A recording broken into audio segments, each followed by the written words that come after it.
نحمده ونستعينه ونستغفره ونعوذ بالله من شرور أنفسنا ومن سيئات أعمالنا.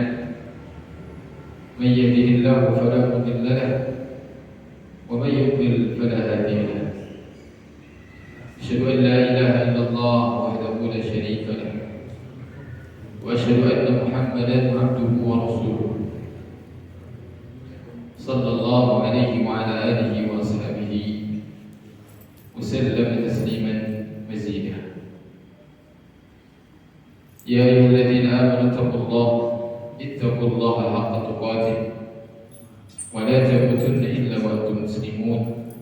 يا أيها الناس اتقوا ربكم الذي خلقكم من نفس واحدة وخلق منها زوجها وبث منهما رجالا كثيرا ونساء واتقوا الله الذي تساءلون به والأرحام إن الله كان عليكم رقيبا. يا أيها الذين آمنوا اتقوا الله وقولوا قولا سديدا يصلح لكم أعمالكم ويغفر لكم ذنوبكم ومن يطع الله ورسوله فقد فاز فوزا عظيما. أما بعد، hadirin jemaah kajian tafsir Al-Quran yang semoga Allah Subhanahu wa Ta'ala senantiasa memberikan taufik dan hidayahnya kepada kita semuanya. Insyaallah kita akan bahas tentang tafsir Al-Baqarah ayat yang ke-114 ya. Kita akan baca terlebih dahulu.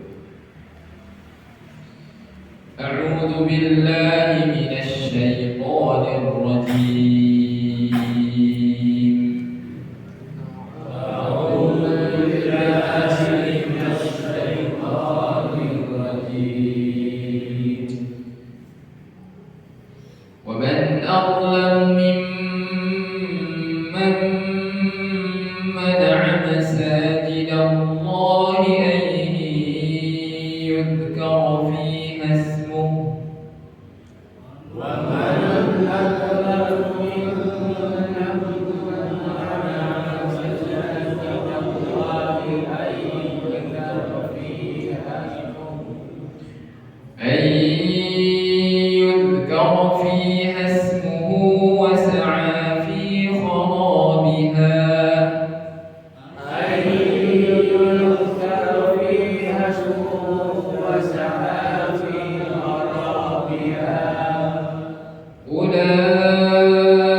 Allah Subhanahu wa taala di sini berfirman, "Wa man adlamu mimman mana'a masajidallahi an yudhkara fihi ismuhu." Terjemahannya di bawah ini. Sini dikatakan, dan siapakah yang lebih zalim daripada orang yang melarang di dalam masjid-masjid Allah untuk menyebut namanya. Perhatikan di sini. Kata Allah, dan siapa yang lebih zalim. Jadi tidak ada yang lebih zalim kecuali seseorang yang melarang manusia untuk menyebut nama Allah di dalam masjid ini berzikir, untuk menegakkan ibadah di masjid. Ya. Dan ungkapan ini adalah ungkapan yang apa ya? Dalam istilah kita hiperbola. Tidak ada ungkapan yang lebih kuat di dalam melarang kecuali dengan ungkapan seperti ini. Wa man adlamu mimman mana'a masajid Allah. Siapa yang lebih zalim daripada orang-orang yang melarang hamba-hamba Allah untuk beribadah di dalam masjid, untuk menyebut nama Allah Subhanahu wa taala. Iya. Jadi Allah Subhanahu wa taala begitu sangat mengingkari perbuatan orang-orang yang membatasi dan melarang manusia untuk beribadah di rumah Allah Subhanahu wa taala.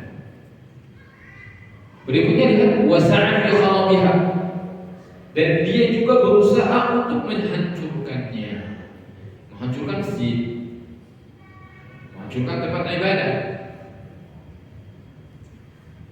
Apakah pernah terjadi? Tentu saja. Pernah dengar kisah pasukan gajah? Sampai Allah siksa mereka. Warsala alaihim tayran ababil. Allah kirim langsung burung-burung yang bergerombol itu, tarmihim bi hijaratin min tin. Mereka membawa batu kecil kerikil tapi panas batu tersebut ya, sehingga langsung memporak-porandakan pasukan gajah tersebut. Ya, tidak ada yang terkena kecuali ya habis badannya, hancur badannya pada saat itu. Kenapa demikian? Karena Allah Subhanahu wa taala sangat membenci, bahkan itu termasuk perbuatan yang sangat zalim ketika seseorang berusaha untuk menghancurkan rumah Allah. Berarti kalau menghancurkan rumah Allah sama saja melarang hamba-hamba Allah untuk beribadah di sana. Kan seperti itu.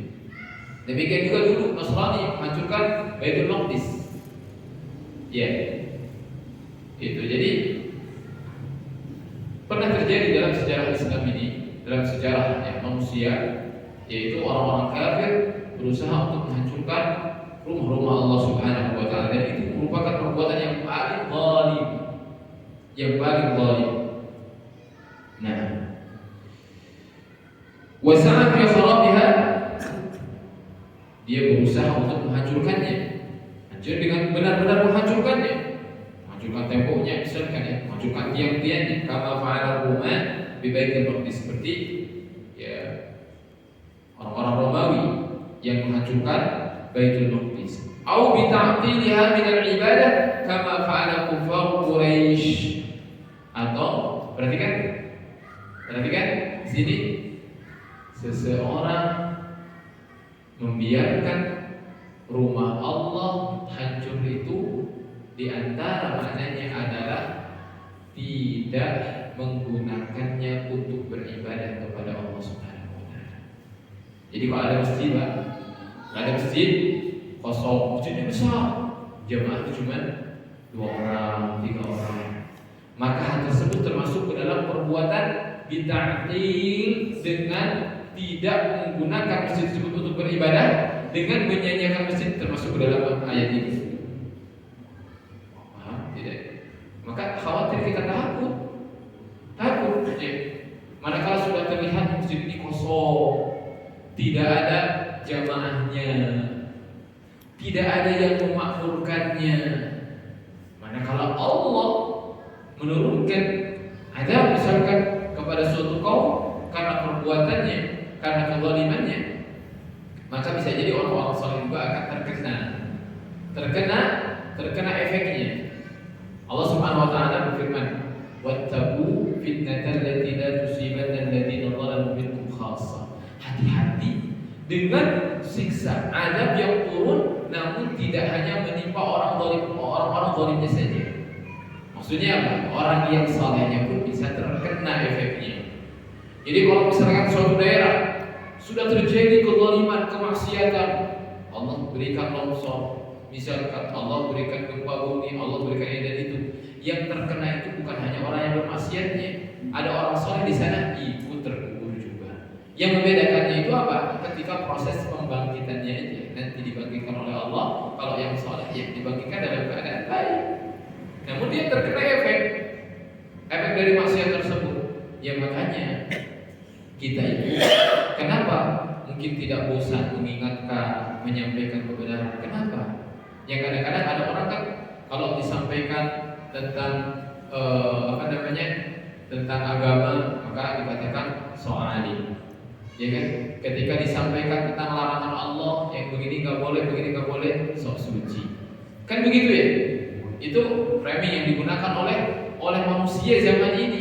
Ketika ada orang menyampaikan kebenaran itu seperti itu. Padahal sejatinya ketika kita menyampaikan kebenaran itu sebelum ya kita menginginkan kebaikan untuk orang-orang yang kita sampaikan dakwah ke sana, sejatinya kita itu sedang mempedulikan diri kita sendiri. Jangan sampai azab Allah turun, karena kalau sudah turun kita juga yang berusaha untuk saleh ini akan kena juga, begitu maksudnya. Makanya amar ma'ruf nahi munkar itu harus selalu ditegakkan gitu. Jadi kalau ada orang mengatakan, kenapa Bapak ngurusin saya? Ya, urus saja untuk diri sendiri, itu keluarga sendiri ya. Yang mau saya. Nanti juga yang disiksa, yang dihukum masuk neraka saya, misalkan begitu. Jangan aja. Ingatkan dengan firman Allah Subhanahu wa taala, kamu kalau kena azab kita juga kena, gitu maksudnya. Ya, harus paham tuh orang-orang seperti itu. Kadang-kadang dia hanya memikirkan diri sendiri, justru dia yang memikirkan diri sendiri.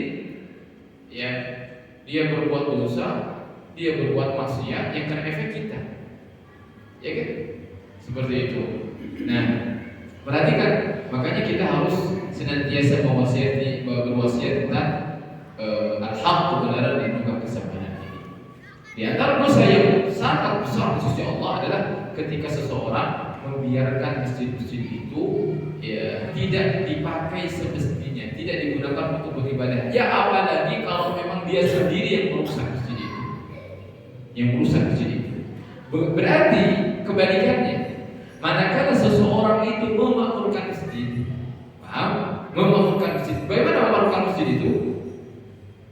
Menggunakannya untuk beribadah, menghidupkannya dengan beribadah, menjaga fasilitasnya, kemudian memberikan bantuan kepada masjid untuk digunakan kaum muslimin. Innama ya'muru masajidallahi man amana billah. Hanya orang yang memiliki keimanan saja yang dikatakan mereka adalah layak untuk memakmurkan masjid. Jadi kalau ada orang memakmurkan masjid, berarti itu telah dicatat oleh Allah, dia adalah orang yang memiliki predikat iman. Mukmin itu orang seperti itu. Dalam Al-Quran disebutkan ya. Jadi ini sebuah kelaziman begitu. Jika Allah mengatakan kalau orang yang merusak masjid, tidak memerlukan masjid, bahkan menyanyiakan masjid adalah orang yang zalim, berarti sebaliknya. Orang yang menghidupkan masjid, orang yang memerlukan masjid adalah orang yang beriman, dan itu memang disebutkan di dalam Al-Quran oleh Allah Subhanahu wa taala. Ulaika ma kana lahum ay yadkhuluha illa khaifin. Kan? Ya. Nah, mereka itu tidak pantas memasukinya kecuali dengan rasa takut kepada Allah. Ini kayak pasukan gajah ya, Abraham. Seharusnya ketika datang ke rumah Allah itu mereka dalam keadaan merendahkan diri, ini malah ingin membuat kekacauan. Ini menunjukkan bahwasanya setiap kita ketika memasuki rumah Allah, ketika memasuki masjid, maka kita harus mempersiapkan hati kita bahwasanya kita itu harus diliputi dengan kerendahan diri ketika memasukinya. Jangan sampai ada terbesit untuk melakukan kekacauan di masjid atau melakukan keburukan di masjid. Jangan sampai. Bahkan perkara-perkara yang dipandang itu buruk, tidak pantas, jangan sampai dilakukan di mana? Di masjid. Jangan sampai dilakukan di masjid. Karena masjid itu rumah Allah Subhanahu wa taala. Rumah Allah Subhanahu wa taala. Ya. Jadi kita harus dalam keadaan tunduk, dalam keadaan merendahkan diri kita ketika kita memasuki rumah Allah Subhanahu wa taala. Kalau tidak begitu, Allah mengancam, lahum fid dunya khizy. Ini ancaman. Dan kata para ulama terbukti Romawi hancur. Abraham pun juga jelas. Dia memang bisa melarikan diri ke Yaman tadi, tapi ketika sampai ke Yaman, usus-ususnya keluar, kata dia. Ya, kata para ulama. Kenapa? Karena terkena itu batu-batu yang dilemparkan oleh burung-burung tersebut, dia terkena sampai mati mengenaskan. Semuanya hancur. Itu salah satu contoh. Dan kalau sampai terjadi ya tunggu aja balasannya sama kata para ulama. Kalau sampai ada orang yang berani untuk membuat kekacauan di masjid, ya kan? Tunggu saja balasannya. Ini Allah tidak menangguhkan dia di akhirat, tapi Allah katakan lahu fid dunya khizyun. Di dunia saja Allah Subhanahu wa taala akan segerakan hukumannya, kehinaan dia. Wa lahu fil akhirati 'adzabun 'adzim. Sebelum dia di akhirat akan mendapatkan siksa yang lebih dahsyat dan lebih pedih. Kan ada yang kadang dosa itu diancamnya dengan apa? Dengan di akhirat saja ya kan? Nih, kalau ini menghancurkan masjid, membuat keonaran, kerusakan, ya kan? Kekacauan di masjid, mengganggu keamanan dan stabilitas masjid, hati-hati. Makanya ada hadis khusus itu, ya, hati-hati orang yang dia itu ingin membuat kekacauan, ini bermaksiat sengaja dari sini berangkat ke Masjidil Haram, ke tanah haram dengan niat untuk bermaksiat, itu ada ancaman khusus, tidak boleh. Tidak boleh. Ya. Baik. Nah, jadi ulaika ma kana lahum ay yadkhuluha illa khaifin. Nah, makanya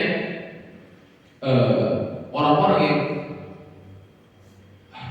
ingin membuat kekacauan di masjid itu bahkan mungkin para ulama menyebutkan tentang hukum-hukum seputar bolehkah orang kafir itu masuk masjid. Kenapa? Karena orang kafir itu kan pada dasarnya mereka tidak memiliki keimanannya. Ya, ketika masuk masjid, apa yang mereka lakukan?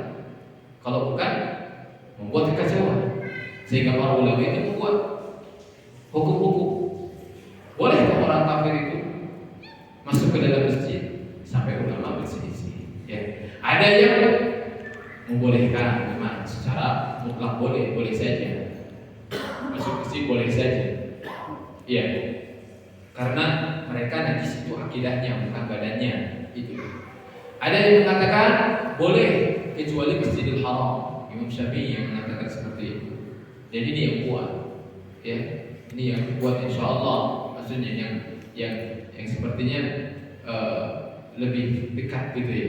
Jadi boleh masuk masjid, tapi untuk kepentingan ya, untuk kemaslahatan, untuk sesuatu yang maslahat seperti itu, kecuali Masjidil Haram kan tidak boleh kan, area haram kan tidak boleh dimasuki kan. Mungkin yang pernah ke sana akan melihat tuh, mungkin dari awalnya dari jalan saja sudah diarahkan gitu. Non muslim itu nggak boleh masuk ke mana, area haram tidak boleh. Ada yang melarangnya secara mutlak, nggak boleh masuk ke dalam masjid. Sampai masjid kaum muslimin ya selain Masjidil Haram nggak boleh. Ada yang mengatakan nggak boleh kecuali darurat dia, misalkan dia ingin mengaji, ya kan, dia ingin mendengar ceramah, ingin mendengar pengajian, siapa tahu dia tertarik masuk Islam boleh. Atau hal yang darurat, sifatnya darurat seperti itu. Tapi Allah Taala boleh, ya, karena memang mereka tidak najis secara ini. Maksudnya boleh di sini pun juga untuk kemaslahatan, Namun kalau Masjidil Haram itu tidak boleh ya dimasuki orang kafir atau orang musyrik. Iya, baik. Kemudian Allah Subhanahu wa taala berfirman, "Walillahil masyriqu wal maghrib." Milik Allah lah timur dan barat.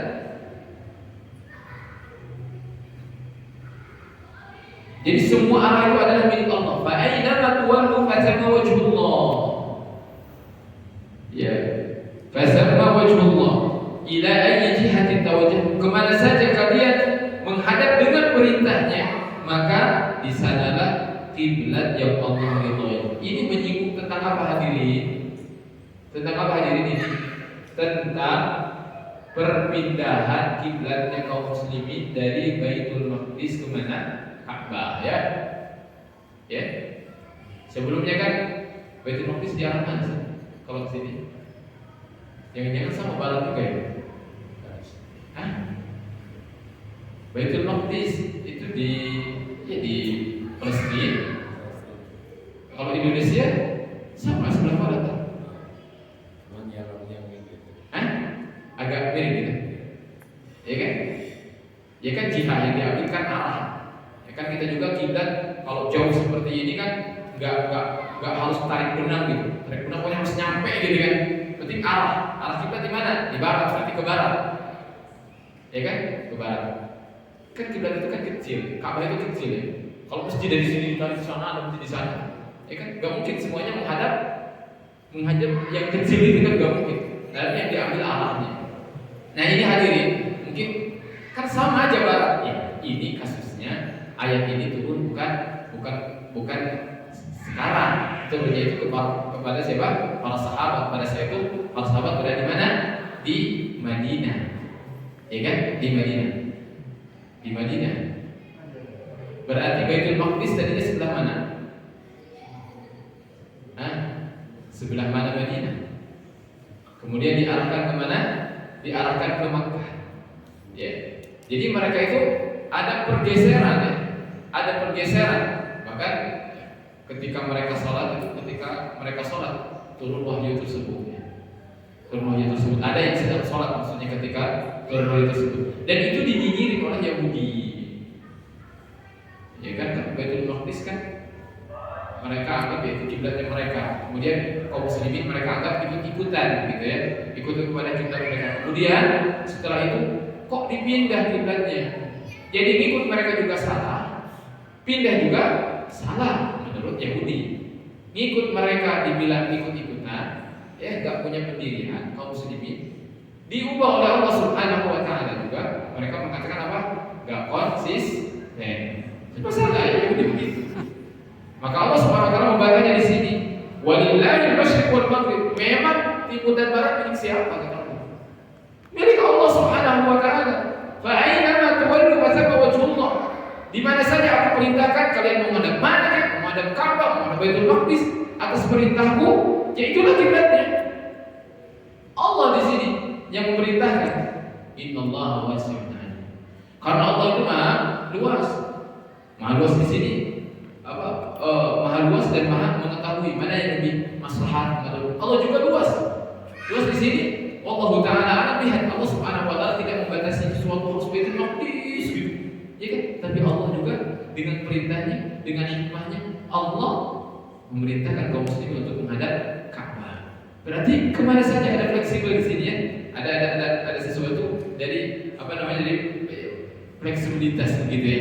Bisa ke sini, bisa ke situ gitu. Tapi bukan berarti kita bebas. Namun Allah Subhanahu wa taala dengan hikmahnya Allah bisa memerintahkan ke sini. Ketika Allah menginginkan untuk menghadap ke Ka'bah, maka silakan menghadap ke Ka'bah begitu. Ikuti perintah Allah Subhanahu wa taala. Nah, jadi Allah Subhanahu wa taala maha luas kepada ulul apanya? Kedermawanannya, keutamaannya. Wa huwa subhanahu alimun bi tadbiri syu'unihim, dan Allah juga paling tahu ya, terhadap urusan mereka. La takhfa alaihi khafiyatun min ahwalihim, tidak ada yang sembunyi dari keadaan-keadaan yang sedang dialami oleh manusia. Baik, berikutnya. Wa qalu takhadallahu walada. Nah, ini kalau tadi bicara Yahudi, kalau sekarang bicara tentang siapa tuh? Ya, mungkin yang lebih populer Nasrani, tapi sama juga. Yahudi juga sama. Yahudi mengatakan Uzair ibnullah. Uzair, mungkin para hadirin ya agak asing mungkin. Yahudi juga sama. Yahudi pernah mengatakan bahwasanya Uzair, kalau dalam bahasa ininya Isra atau Uzair, itu diklaim sebagai anak Allah. Ya ta'ala Allah amma yaquluna mungkin Allah tinggi dari apa yang mereka katakan itu. Allah Maha Suci. Kalau Nasrani mengatakan siapa? Isa ibnullah. Katanya Isa itu adalah anak Allah. Iya.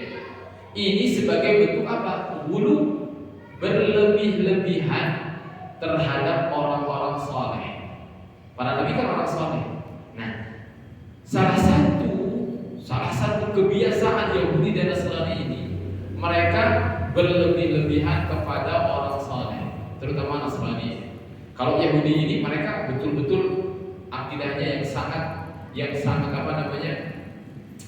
Ya, saya katakan hancur akidah mereka. Kenapa? Di sisi lain mereka berlebihan kepada seseorang sampai mengatakan Uzair adalah anak Allah. Di sisi lain mereka membunuh para nabinya. Bayangkan. Mereka tahu itu adalah para nabi, tapi mereka bunuh. Tapi di sisi lain juga ada orang saleh, mereka katakan anak Allah katanya. Itu Yahudi. Kalau Nasrani takhadallahu walada. Mereka mengatakan Allah memiliki anak. Subhanah. Ya, di sini. Subhanah, Maha suci Allah. Ini juga menunjukkan dalil bahwasanya kalau kita melihat sesuatu yang kurang pantas, hadirin, kurang pantas, ada apa misalkan? Ada sesuatu yang kurang pantas untuk dilihat mungkin. Kita katakan subhanallah. Apa arti subhanallah? Maha suci Allah. Maksudnya Allah suci dari apa yang saya lihat. Allah suci dari perbuatan ini. Paham enggak? Sebagaimana Allah Subhanahu wa taala mensucikan dirinya di sini karena ada orang-orang yang mengatakan Allah memiliki anak. Maka Allah katakan apa? Subhanah. Maha suci Allah. Maha suci Allah. Ya. Ballahu ma fis samawati wal ard kullun lahu qanitun. Tapi milik Allah lah yang ada di langit dan ada di bumi, semuanya kepadanya dalam keadaan tunduk, ya. Kullun lahu qanitun. Silakan.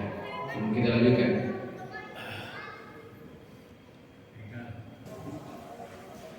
Ya. Allah berfirman, "Wa qalu takhadallahu walada subhanahu bal lahu ma fis samawati wal ard kullun lahu qanitun." Dalam ayat bal lahu ma fis samawati wal ard ini sebagai bantahan. Bagaimana mungkin Allah Subhanahu wa taala memiliki anak? Ya. Padahal semuanya adalah makhluk Allah Subhanahu wa taala, ciptaan Allah Subhanahu wa taala, sama posisinya.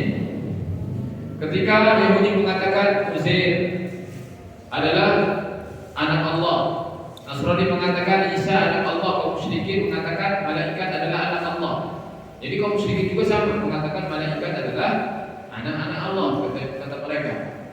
Bukan hanya anak-anak Allah, anak-anak perempuan. Anak-anak perempuan. Kalau kaum musyrikin lebih sadis lagi, lebih jahat lagi mereka itu. Kenapa demikian? Bayangkan saja mereka sendiri ketika lahir anak perempuan mereka kubur, ya kan? Ketika lahir anak laki-laki mereka bahagia gembira. Nah, seharusnya kalau memang Allah Subhanahu wa taala punya anak, kalaupun harus dinisbatkan anak kepada Allah, anak laki-laki bukan anak apa? Perempuan, karena mereka saja gak mau anak perempuan. Maka Allah membantah dalam Al-Quran, masa untuk Allah perempuan, untuk kalian sendiri laki-laki. Ya enggak? Seolah-olah mereka itu lebih mulia, lebih hebat daripada Allah Subhanahu wa taala. Untuk Allah perempuan, untuk mereka laki-laki. Nah, itu konyolnya kaum musyrikin. Ya. Semuanya dibantah oleh Allah Subhanahu wa taala, ballahu ma fis samawati wal ard. Semuanya itu sama di hadapan Allah sebagai makhluknya. Sebagaimana Allah ciptakan bumi, langit, Allah menciptakan para nabi yang lainnya, sama. Isa, Uzair, malaikat, semuanya makhluk Allah Subhanahu wa taala. Kullun lahu qanitun, di mana semuanya wajib tunduk kepada Allah Subhanahu wa taala. Wajib patuh dan tunduk kepada Allah Subhanahu wa taala. Badi'us samawati wal ard. Kenapa disebut badi'? Bada'a, yabda'u, ya bid'atan. Karena sesuatu yang baru. Langit ini, bumi ini sesuatu yang baru. Maksudnya apa? Belum ada sebelumnya, belum ada contohnya sebelumnya. Jadi Allah itu menciptakan langit dan bumi, tidak ada contoh sebelumnya. Tidak ada contoh sebelumnya. Nah, jadi Allah tadinya tidak ada bumi itu. Gambaran bumi itu tidak ada. Istilah begitulah. Gambaran bumi tidak ada, kemudian Allah menciptakannya. Kan kalau hari ini ada nggak manusia menciptakan sesuatu yang betul-betul itu ciptaan yang belum pernah ada di muka bumi ini? Ada nggak? Misalkan Cina, menciptakan apa? Menciptakan matahari buatan. Kan matahari itu udah ada. Bisa, berarti sudah ada mereka contohnya. Inisiatifnya sudah ada, inisiatornya itu sudah ada. Tapi Allah menciptakan langit dan bumi sebelumnya belum ada itu langit bumi itu. Ya, itulah disebut badi', yang menciptakan betul-betul baru, belum ada sebelumnya. Makanya manusia itu ketika misalkan saya menciptakan gedung, itu penciptaannya itu bukan penciptaan yang sempurna, karena ada contohnya sebelumnya gitu. Tapi Allah Al-Khaliq, Allah sang pencipta. Kenapa disebut sang pencipta? Karena Allah menciptakan sesuatu tanpa ada contoh sebelumnya. Itu disebut Al-Khaliq. Kalau manusia nggak bisa disebut Al-Khaliq karena dia tidak bisa menciptakan sesuatu yang betul-betul baru. Bisanya itu cuma nyontek. Ya. Wa idza qada amran fa innama yaqulu lahu kun fayakun. Ini lebih dahsyat lagi.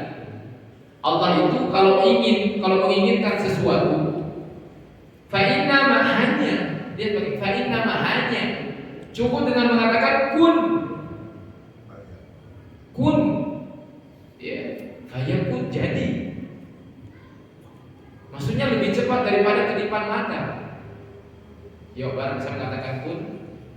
Hadirin, kicap ya, kun, tuh kan, harus ada ini dulu, ya, gini dulu, nggak bisa ngicip langsung, lebih cepat untuk ucapan kun langsung jadi. Nah, 2 huruf saja. Kalau pun 1 huruf Allah mampu. Nah, itu. Tapi ya, kita tahu bahwasanya Allah Subhanahu Wa Taala menciptakan segala itu dengan proses, betul tidak? Ya, bukan berarti Allah nggak mampu.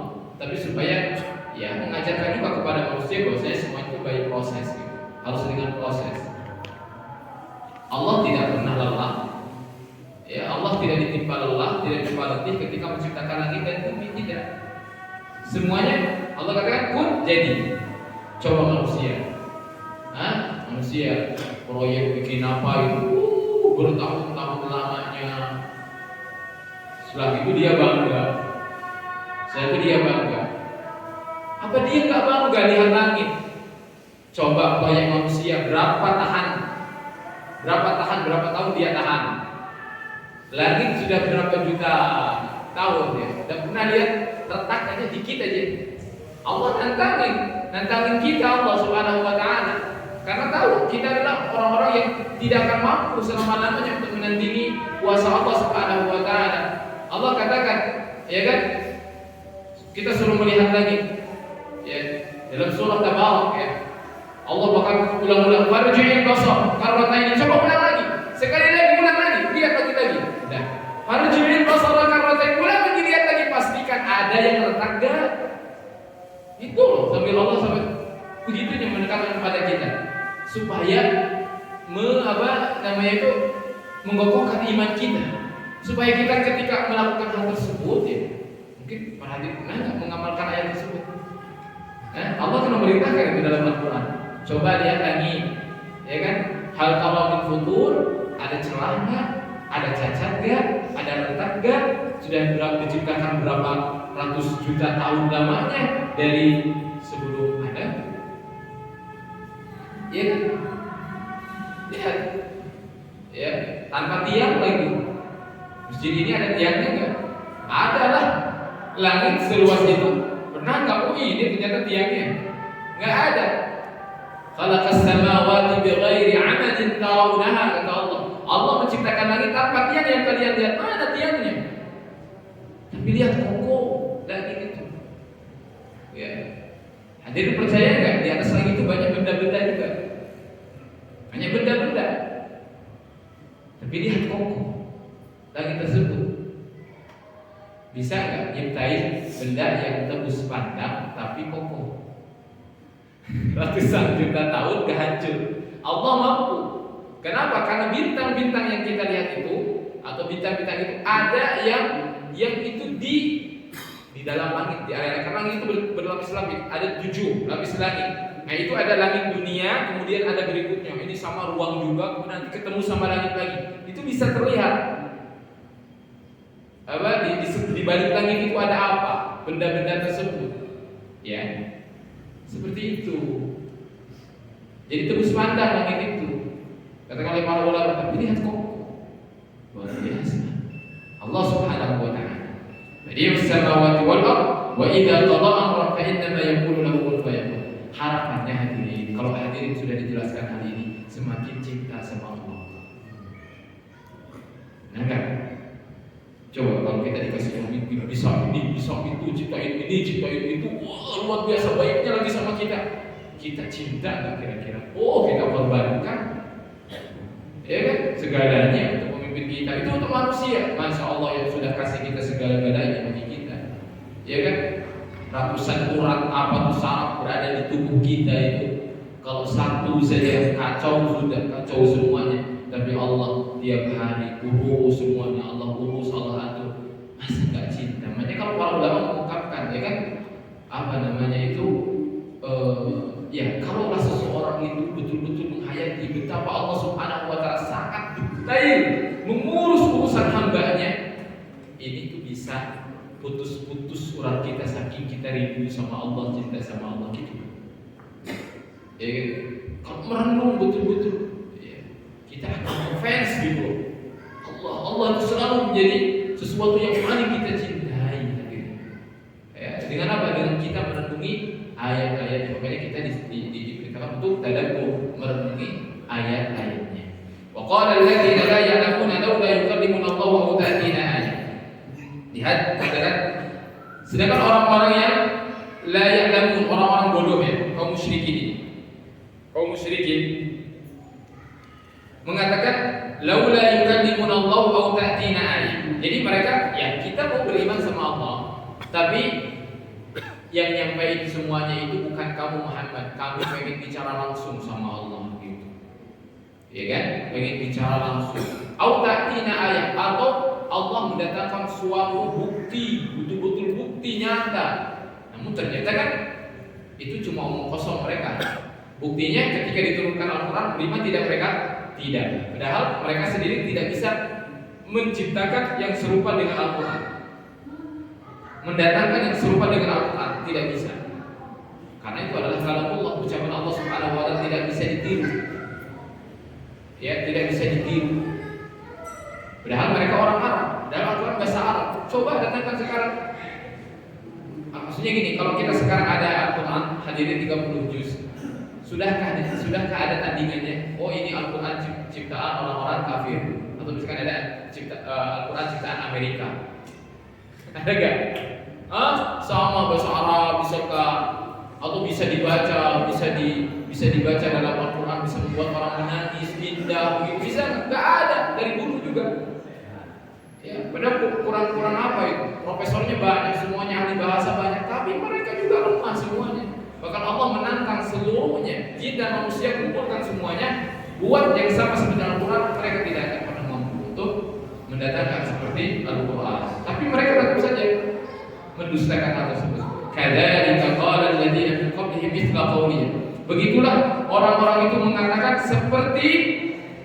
seperti orang-orang yang mengatakan sebelumnya. Perhatikan di sini, tasyabahat qulubuhum. Ini harus kita khawatirkan dalam diri kita. Ya. Jadi kesesatan itu sebetulnya itu saja, cuma pelakunya saja, pemerannya saja yang berbeda. Paham tidak? Jadi Allah mengatakan lihat begini. Kadzalika qala alladziina min qablihim mithla qawlihim. Begitulah orang-orang yang sebelumnya mengatakan seperti perkataan mereka. Apa alasannya? Tasyabahat qulubuhum, karena memang hatinya mirip, sama hatinya. Paham gak nih? Jadi orang-orang sesat, mereka mati. Itu kesesatan kenapa ada? Karena hatinya sama. Jadi sumber segala keburukan juga sama, bersumber dari mana? Hati. Ketika hatinya sama dengan Ubay bin Salul, ya, gitu ya, sama dengan orang-orang munafik, maka kesesatan juga akan sama. Akan selalu ada kesesatan ini. Kenapa? Karena hatinya yang sama. Maka di setiap waktu, di setiap tempat selalu ada kesesatan, penyimpangan. Kenapa? Karena hatinya sama. Tasyabahat qulubuhum qad bayyana al-ayati liqaumin yuqinun. Padahal kami telah menjelaskan ayat-ayat tersebut bagi kaum yang memiliki keyakinan. Adapun orang-orang yang tidak memiliki keyakinan dari awal, mereka tidak akan beriman. Kemudian ayat terakhir, inna arsalnaka bil haqqi basyiran wa nadhiran wa la tus'alu an ashabil jahim. Ini sebagai bentuk hiburan kepada Rasulullah. Kenapa hadirin? Kenapa Rasulullah dihibur oleh Allah? Sungguhnya kami mengutus kamu bil haqqi dengan kebenaran, basyira wa nadhira sebagai pemberi kabar gembira dan pemberi peringatan. Jadi Allah SWT mengatakan kepada Rasulullah, kamu itu benar. Kamu itu benar utusan saya. Kamu itu utusan kami. Jangan ragu dakwahkan kebenaran. Sampaikan kepada manusia kebenaran. Jangan ragu meskipun kamu dihina, dicaci, dimaki. Tapi ketika kamu yakin kamu adalah utusan Allah dan saya menjadi saksinya, maka kamu berada di atas kebenaran dan keselamatan. Gitu Pak. Jadi makanya modal pertama seorang dai, kenapa berani? Seorang dai itu meskipun tantangannya besar, ya. Kenapa? Kok nggak diem aja gitu? Kok kadang-kadang ada dai kok menjadi misalkan ada problem, ya kan? Itu biasa. Palsu juga biasa. Karena dakwah kalau nggak ada tantangannya bukan juga dakwah namanya. Ya, kalau menyampaikan nggak ada tantangannya apa disebutnya? Apa namanya? Kalau dakwah itu pasti ada tantangannya, makanya ada kewajiban bersabar. Bersabar itu kembali pada sesuatu yang pahit, sesuatu yang sulit, ya, namanya bersabar. Ini dakwah para nabi, para rasul pasti banyak penentangnya. Dan jangan kita menjadi salah satu penentang dari itu. Ya, basyira wa nadhira. Terakhir, wala tus'alu an ashabil jahim. Ini saking penyayangnya ya Rasulullah. Rasulullah itu sampai dikatakan oleh Allah, dan kamu jangan tanya tentang orang-orang yang masuk neraka. Itu bukan urusan kamu. Innama 'alaikal balagh wa 'alaina hisab. Kamu itu cukup menyampaikan Muhammad, sedangkan yang menghisab, yang itu adalah kami. Itu sebagai bentuk penenangan Rasulullah. Karena Rasulullah itu begini.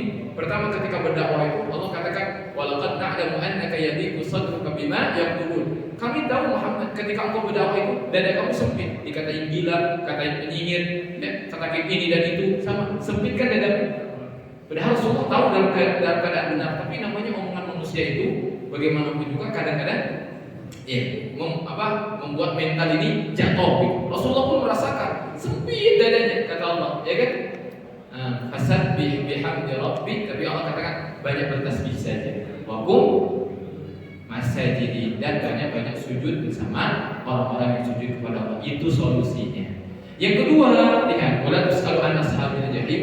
Kan kalau misalkan orang-orang yang didakwahi kemudian enggak menjawab dakwahnya, itu kan jadi problem juga begitu kadang-kadang dai kan.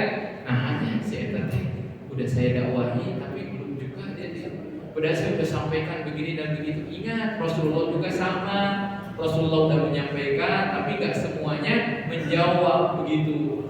Ya, nggak usah ditanyakan kalau orang-orang yang Allah masukkan ke dalam neraka itu yang Allah sesatkan itu kenapa? Karena tugas kamu hanya menyampaikan, sedangkan tugas kami kata Allah, kamilah yang akan menghisab. Fa innama 'alaikal balagh wa 'alaina hisab. Engkau hanya menyampaikan saja, sedangkan kami yang akan menghisab dan menghitungnya, mengadilinya. Begitu kan tenang kalau seperti itu. Ya sudah, hidayah kan di tangan Allah Subhanahu wa taala, hidayah taufik. Ya, mudah-mudahan kita termasuk orang-orang yang mendapatkan hidayah taufik. Amin. Ya, barangkali itu yang bisa kita bahas pada kesempatan malam hari ini. Semoga ada faedahnya untuk kita semuanya. Semoga menambah keimanan kita kepada Allah Subhanahu wa taala, menambah kecintaan kita kepadanya. Amin ya rabbal alamin. Kita tutup dengan doa penutup majelis. Subhanallahumma rabbana wa bihamdika asyhadu an la ilaha illa anta astaghfiruka wa atubu ilaik. Wassalamualaikum